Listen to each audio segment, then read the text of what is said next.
Hey guys, welcome back here to the Fishing Teacher. Appreciate you guys coming by the channel today.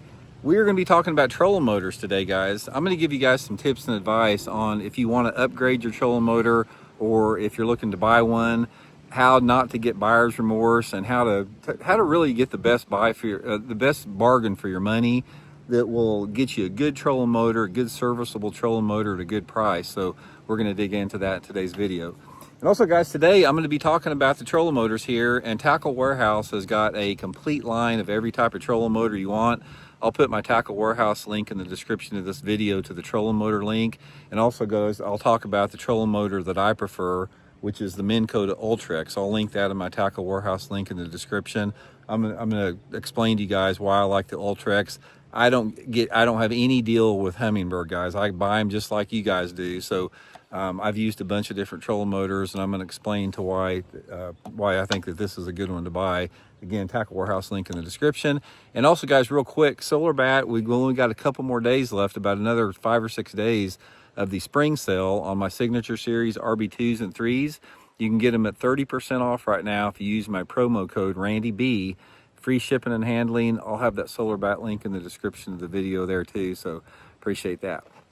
Okay, trolling motors can be pretty confusing. There's so many different ones out there. It's like, how do you know what is the best one?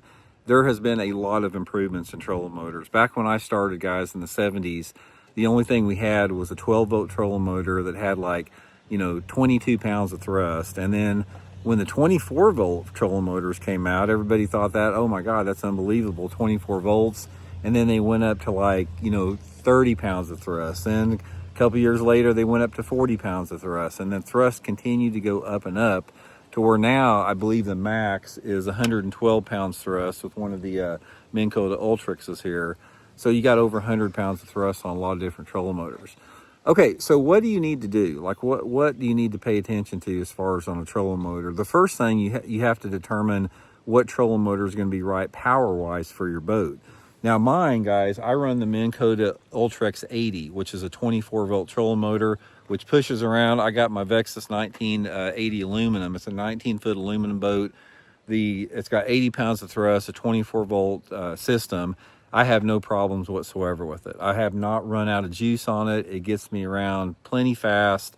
So if you have a boat that is like under 19 feet, especially if it's an aluminum boat, you can pretty much get by with the 24 volt, 80 pound thrust. Now, if you're one of those guys that are on the trolling motor all the time and just hard charging with the trolling motor, yeah, you could still go to the 112 pound thrust, 36 volt system.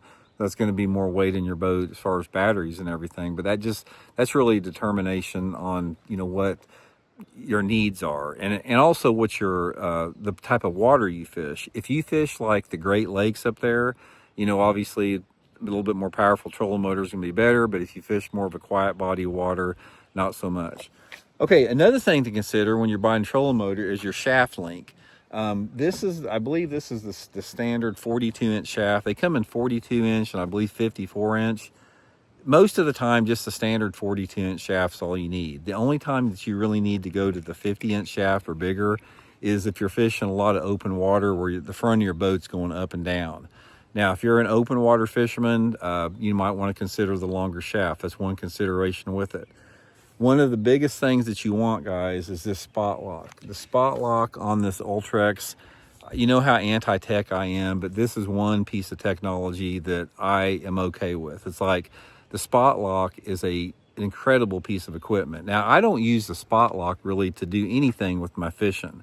The only time, the thing that I use spot lock for is if I'm working on tackle or if I'm retying. Let's say, for example, the wind's blowing like it was today. I've been on Table Rock all day, blowing 20 miles an hour. You can get in the middle of a cove and you can retie and you can work on baits, put that spot lock on, and you're not going to blow into the bank. The spot lock is a really good feature with it. All the other stuff like north and whatever, all the bells and whistles, you don't even need them. I don't even know why they put them on the trolling motor. Spot lock is a really important piece to have on there. Another thing with that, guys, is the thrust on your prop. Big oversized prop is going to help out. You definitely want a trolling motor that's quiet. That's another thing I like about the Ultrex. It's pretty quiet.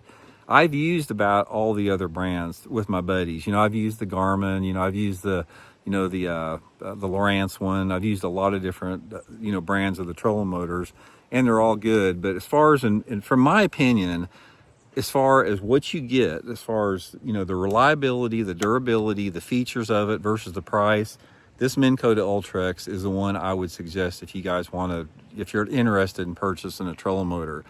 When they first came out with the Ultrex, to be honest with you guys, about 10 years ago, I had some problems the first couple of years with the whole power steering thing freezing up on me, but they really worked that bug out. I haven't had any problems in the last 5 or 6 years with this motor whatsoever.